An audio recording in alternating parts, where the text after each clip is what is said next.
Meldoristria gripped the arrowhead and snapped off the tip. Grabbing the fletching, she pulled the long shaft out of her shoulder, grunting at the pain. Unfortunately, I think our time has come to an end. I get a feeling like someone is cursing my name and complaining about how I am taking too long. It sighed, sounding annoyed. Have fun with her, the voice called out to her. What are you talking about? She yelled out at the voice, as one of her subordinates was using healing magic on her wound. Get off of me!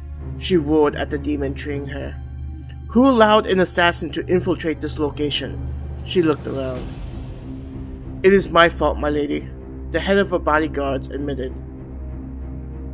Without a word, Meldoristria pulled out a dagger and slashed at the neck of a guard, cutting his head clean off of his shoulders. The other demons casually looked at their head rolling on the ground, understanding that such a thing was expected and warranted. Considering the strength of the army, I am thinking we need to retreat. The others in the council must know of this embarrassment, though I do not look forward to them mocking. She clenched her jaw in frustration. A crashing noise caused everyone to turn around and see a hulking figure in heavy armor, holding a massive sword. Took her long enough to find you. The giant figure had a cute voice to it, which was very disarming. Before Meldoristria could ask who this person was, the figure flew towards her in an instant. She was barely able to pull out her sword and block the attack, though the force pushed her back, leaving a trail of dirt behind to where she was standing. Who are you? She screeched at the figure. Your executioner. The voice snarled, sounding crazed. With one hand still pushing the sword towards Meldoristria, the other hand transformed into a claw hand and pierced towards her stomach. Meldoristria jumped back and avoided her bowels being spilled out of her. It will be better if you could stand still so that I can rip you into pieces! The voice screamed.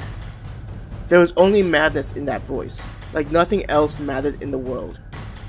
Her subordinates rushed towards the enemy with their weapons drawn. Meldoristria grinned at how this enemy was going to be hacked down. Get out of my way, pests!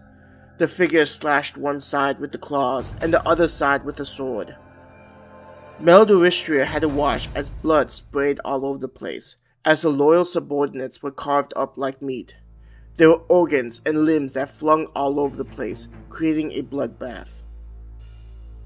How are you this powerful? She cried out at the hulking death god. Placing one of her hands in front of her, she aimed it at the monster and fired her strongest attack while it was distracted. A thick beam of energy hit the figure dead center, though Meldoristria didn't take any chances and maintained the attack. With her other hand, she used another attack that complemented the first. Die, you monster! She screamed at it.